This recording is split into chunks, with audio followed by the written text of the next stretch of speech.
अस्सलाम वालेकुम। इस वीडियो के अंदर हम प्रोग्राम नंबर 5 से स्टार्ट करेंगे और उसके बाद हम स्विच स्टेटमेंट का स्ट्रक्चर देखेंगे और फिर हम स्विच स्टेटमेंट के प्रोग्राम्स देखेंगे। तो प्रोग्राम 5 को स्टार्ट करने से पहले हम देख लेते हैं प्रोग्राम 5 क्या रहा है। प्रोग्राम 5 ये कह रहा है कि आपने जो है वो नंबर एंटर करने हैं, मतलब इनपुट लेने हैं यूज़र से, और फिर चेक करना है कि अगर वो नंबर 80 से 100 के दरमियान है तो आपका ग्रेड ए आएगा, मतलब हम सी आउट करवा दें ए है या ग्रेड इज़ ए। और अगर मार्क्स 70 से 79 के दरमियान है तो हम बता दें कि ग्रेड बी है। अगर 60 से 69 के दरमियान है तो ग्रेड सी है। और अगर 50 से 59 के दरमियान है तो ग्रेड डी है। और अगर मार्क्स 50 से कम है तो इसका मतलब कि आपका ग्रेड जो है वो एफ़ है। ठीक है, तो एक हम सबसे पहले वेरिएबल डिक्लेयर कर देते हैं। उसके बाद हमने उस वेरिएबल को यूज़र से इनपुट करवाना है, तो एंटर मार्क्स, फिर सी इन मार्क्स। अच्छा, अब क्योंकि यहाँ पे हमें मल्टीपल कंडीशंस चेक करनी है, हर ग्रेड के लिए अलग अलग कंडीशन चेक करनी है, तो इसका मतलब है हमें इफ़ एज इफ़ वाला काम करना पड़ेगा। तो सबसे पहले तो हम स्ट्रक्चर लिख देते हैं। तो इफ़ अगर तो हमारे मार्क्स बड़े हैं या ज़्यादा हैं या इक्वल हैं 80 के, तो हम प्रिंट करवा देते हैं कि ग्रेड ए है या फिर सिंपल ए। ठीक है। अच्छा, अगर ऐसा नहीं होता, अगर हमारे मार्क्स जो हैं वो बड़े हैं इक्वल हैं 70 के, तो हम कहते हैं कि आपका जो ग्रेड है वो बी है। अच्छा, अगर मार्क्स बड़े हैं या इक्वल हैं 60 के, तो हम कहते हैं कि ग्रेड जो है वो सी है। और अगर मार्क्स बड़े हैं या इक्वल हैं 50 के, तो हम कहते हैं कि भाई मार्क्स या ग्रेड जो है वो डी है। लेकिन अगर ऐसा नहीं होता, यानी कि मार्क्स 50 से भी कम है, तो हम कह देते हैं भाई कि ग्रेड एफ़ है। ठीक है, इसको मैं ज़रा फॉर्मेट कर दूँ और फिर मैं इसको एक्सप्लेन कर देता हूँ। सबसे पहले मैं इसको चलाता हूँ। मैंने एंटर किया 56, ग्रेड डी आ गया। ठीक है, मैंने एंटर किया 34, उसने फेल कर दिया। ठीक है, मैंने एंटर किया 76, उसने बी ग्रेड दे दिया। मैंने एंटर किया 67, उसने सी ग्रेड दे दिया। मैंने एंटर किया 88, उसने ए ग्रेड दे दिया। इसका मतलब प्रोग्राम हमारा बिल्कुल सही चल रहा है। अच्छा, अब इस प्रोग्राम को मैं एक्सप्लेन कर देता हूँ। हमने एंटर किया मार्क्स को और हमने चेक किया कि अगर मार्क्स जो हैं, यानी कि लेट सपोज़ मैंने ए के लिए 88 डाले थे, अगर 88 बड़ा है 80 से, जो कि है, तो उसने ए प्रिंट कर दिया, उसने आगे कोई कंडीशन नहीं चेक की। अगर मैं बी की एग्जांपल लूँ, मैंने 76 डाला था, उसने बी का बताया था कि ग्रेड बी है, तो अब 76 जो है वो बड़े मार्क्स 80 से नहीं है ना, तो इसका मतलब ये कंडीशन फॉल्स हो गई। उसने अगली कंडीशन चेक की, 76 बड़ा है 70 से, बिल्कुल है, उसने बी ग्रेड जो है बी जो है वो प्रिंट कर दी और बाकी कोई कंडीशन चेक नहीं की। इसी तरह 67 मैंने एंटर किया था, तो 67 ना तो 80 से बड़ा है ना 70 से बड़ा है, 67 60 से बड़ा है, बिल्कुल है, तो सी प्रिंट हो गया और बाकी कोई कंडीशन नहीं चलेगी। इसी तरह डी के लिए भी। और इन केस अगर चारों कंडीशन फॉल्स हैं, ये चारों, तो इसका मतलब ग्रेड जो है, या आपका जो ग्रेड है वो फेल हो चुका है, आप फेल हो चुके हैं, आपका जो ग्रेड है वो एफ़ है। ठीक है। अच्छा, यहाँ तक तो हमारा हो गया प्रोग्राम नंबर 5 कंप्लीट। उसके बाद हम चलते हैं स्विच स्टेटमेंट के ऊपर और फिर हम देखेंगे स्विच स्टेटमेंट का जो प्रोग्राम नंबर 6 है, हम उसको देखेंगे। तो मैं यहाँ पे वेरिएबल का नेम चेंज कर देता हूँ सिंप्लिसिटी के लिए। सही है, एंटर नंबर।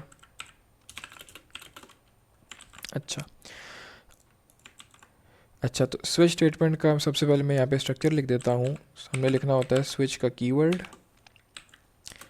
फिर पैरेंथेसिस और फिर ये करली ब्रैकेट्स।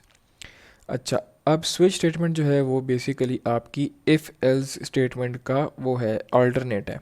मतलब अगर कहीं पर आपको इफ़ एल्स स्टेटमेंट यूज़ नहीं करनी तो हम स्विच स्टेटमेंट यूज़ कर सकते हैं, लेकिन स्विच स्टेटमेंट के कुछ लिमिटेशन हैं, कुछ ड्रॉबैक्स हैं। ठीक है।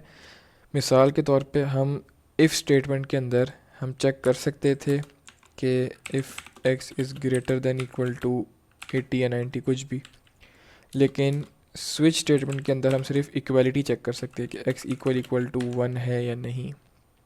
ठीक है, तो हम जो भी केस लिखते हैं वो बेसिकली इस कंडीशन के ऊपर लिखा जा रहा होता है। मैं अभी स्विच स्टेटमेंट का प्रोग्राम लिखूंगा, फिर समझ में आ जाएगा। तो मैंने एक नंबर एंटर किया x, और इस नंबर की बेस पे मुझे अपनी स्विच स्टेटमेंट चलानी है, तो मैंने उसको पास कर दिया स्विच स्टेटमेंट के अंदर। यहाँ तक बात क्लियर हो गई। उसके बाद मुझे अपने कुछ केसेस लिखने होते हैं, यानी कि इफ़ एल्स वाला काम करना होता है। तो मुझे ये चेक करना है कि अगर x की वैल्यू 1 है, क्योंकि मैंने बताया इक्वालिटी को चेक करता है, तो सिर्फ हम एक ही चेक कर सकते हैं कि 1 है या 2 है, 80 है, कुछ भी है, तो सिर्फ इक्वालिटी को हम चेक कर सकते हैं। ठीक हो गया। तो मैं लिखता हूँ कि अगर तो x की वैल्यू 1 है तो ये सी आउट कर दे 1। ठीक है, ये एक एग्जाम्पल प्रोग्राम है, इसको समझेंगे तो फिर आगे समझ में आएंगे बाकी प्रोग्राम्स। और फिर मैंने यहाँ पे लिखा ब्रेक। अब ब्रेक क्या चीज़ है इसको मैं समझाता हूँ थोड़ी देर में। फिर मैंने लिखा कि अगर x की वैल्यू 2 है तो हमें सी आउट कर दे 2। और फिर मैंने एक और ब्रेक स्टेटमेंट लिखी। अच्छा, फिर केस 3 कि अगर x की वैल्यू जो है वो 3 है तो वो हमें प्रिंट कर दे 3। ठीक है।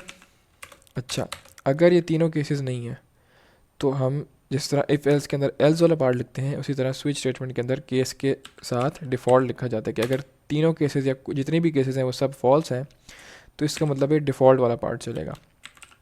और इसके अंदर मैं प्रिंट कर देता हूँ नॉट 1 2 एंड 3। सही हो गया। अच्छा, अब मैं इस प्रोग्राम को चलाता हूँ और हम देखते हैं कि क्या आउटपुट आ रही है। ठीक है, तो मैं इसको रन कर देता हूँ। मैंने 1 डाला, इसने बताया 1, मैंने वापस से चलाया, मैंने 2 डाला, इसने बताया 2, मैंने वापस चलाया, मैंने 3 डाला, इसने बता दिया 3, मैंने वापस चलाया, मैंने कोई और नंबर डाला, इसने बता दिया नॉट 1 2 एंड 3।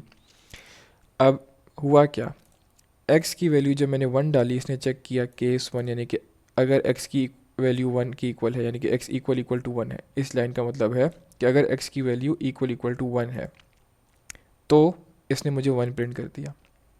अब ब्रेक की क्या कहानी है?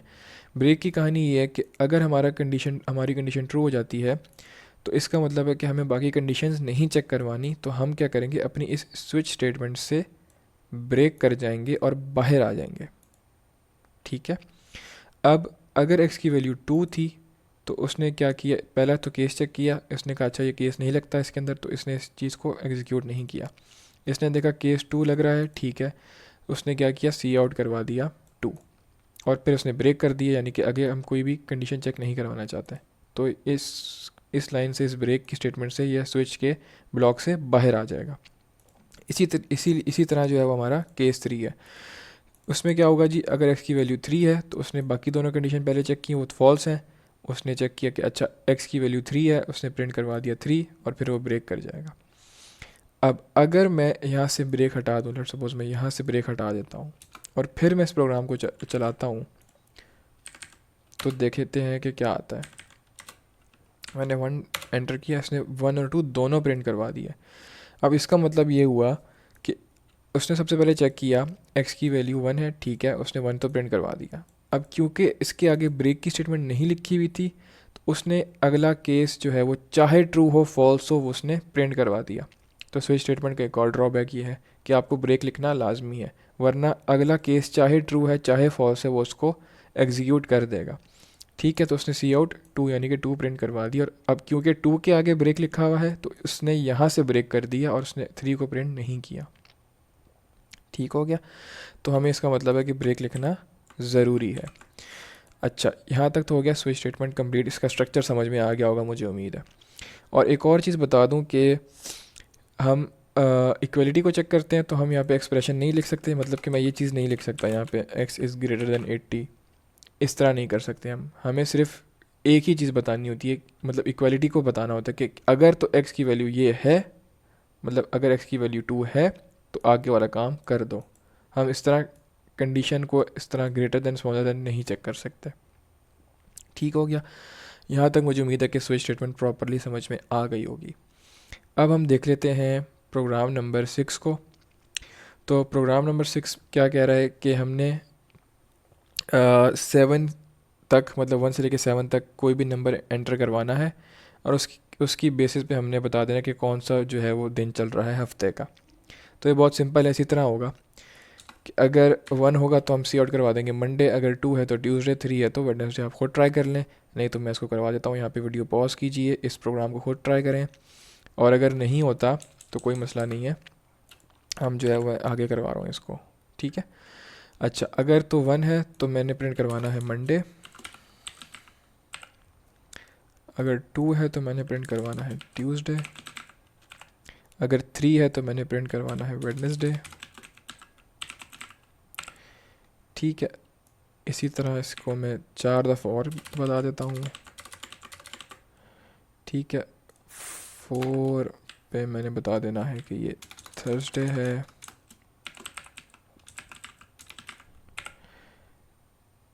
5 पे मैंने बता देना है कि ये फ्राइडे है, 6 पे मैंने बता देना है कि ये सैटरडे है, और 7 पे मैंने बता देना है कि ये संडे है, ठीक है। इसको मैं ज़रा फॉर्मेट कर दूँ। अच्छा, अब इस प्रोग्राम को चला लेते हैं, देखते हैं क्या आउटपुट आती है। मैंने 1 डाला, उसने मंडे बता दिया, मैंने 4 डाला, उसने थर्सडे बता दिया, मैंने 6 डाला, उसने सैटरडे बता दिया। मतलब प्रोग्राम बिल्कुल सही चल रहा है, सिंपल सा है। अगर x की वैल्यू 1 से 7 में से किसी भी नंबर पर आती है तो हमने उस नंबर के हिसाब से जो हमने आगे कंडीशन लिखी है वो चलानी है। अगर 3 है तो वेडनेसडे, 4 है तो थर्सडे, 2 है तो ट्यूसडे, इस तरह से, ठीक हो गया। तो ये हमारा प्रोग्राम यहाँ पे कंप्लीट हो जाता है। इसके बाद हमारा प्रोग्राम नंबर 7 है, जो कि 2 तरीक़ों से हो सकता है। तो इसको मैं सेपरेट वीडियो में, अगली वीडियो में बताऊँगा, और साथ ही हम नेस्टेड इफ़ को देखेंगे, ठीक है। तब तक के लिए अल्लाह हाफिज़।